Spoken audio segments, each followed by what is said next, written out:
გამარჯობა, დღეს 12 მაისია. წარმოგიდგენთ 10 ყველაზე ცნობილ ადამიანს, რომელიც ამ დღეს დაიბადა. 1988 წლის 12 მაისს დაიბადა ბრაზილიელი ყოფილი ფეხბურთელი მარსელო. ის ითვლება ყველა დროის ერთ-ერთ საუკეთესო მარცხენა მცველად. მან კარიერის უდიდესი ნაწილი გაატარა მადრიდის რეალში, სადაც მოიგო ყველა შესაძლო ტიტული და სამუდამოდ დაიმსახურა ლეგენდის სახელი კლუბის ისტორიაში. 1991 წლის 12 მაისს დაიბადა ოსკარის მფლობელი ამერიკელი მსახიობი რამი მალეკი. 1996 წლის 12 მაისს დაიბადა ლივერპულის ბერძენი ფეხბურთელი კოსტას ციმიკასი. 1980 წლის 12 მაისს დაიბადა ბრიტანელი პოლიტიკოსი, გაერთიანებული სამეფოს ყოფილი პრემიერ-მინისტრი რიში სუნაკი.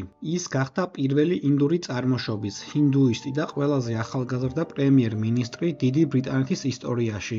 1997 წლის 12 მაისს დაიბადა ბარსელონას ნიდერლანდელი ფეხბურთელი ფრენკი დე იონგი. 1978 წლის 12 მაისს დაიბადა კანადელ-შვედი მსახიობი, მოდელი და მომღერალი მალინ აკერმანი.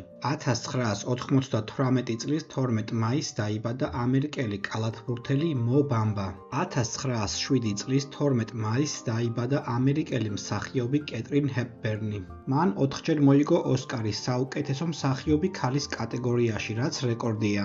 ასევე მას ჰქონდა 12 ოსკარის ნომინაცია, რაც მეორე ყველაზე მაღალი მაჩვენებელია მერილ სტრიპის შემდეგ. 1975 წლის 12 მაისს დაიბადა ახალი ზელანდიის რაგბის ეროვნული ნაკრების All Blacks-ის ლეგენდარული მოთამაშე ჯონა ლომუ. ის ითვლება რაგბის ისტორიაში პირველ გლობალურ სუპერვარსკვლავად. მისი გამორჩეული ფიზიკური მონაცემები და საოცარი სისწრაფე მას უნიკალურ მოთამაშედ აქცევდა. 19 წლის ასაკში ის გახდა All Blacks-ის ყველაზე ახალგაზრდა მოთამაშე. 1972 წლის 12 მაისს დაიბადა ამერიკელი მსახიობი და რეჟისორი რეა სიჰორნი. დააკომენტარე შენ რომელი ცნობილი ადამიანი იცი, რომელიც ამ დღეს არის დაბადებული.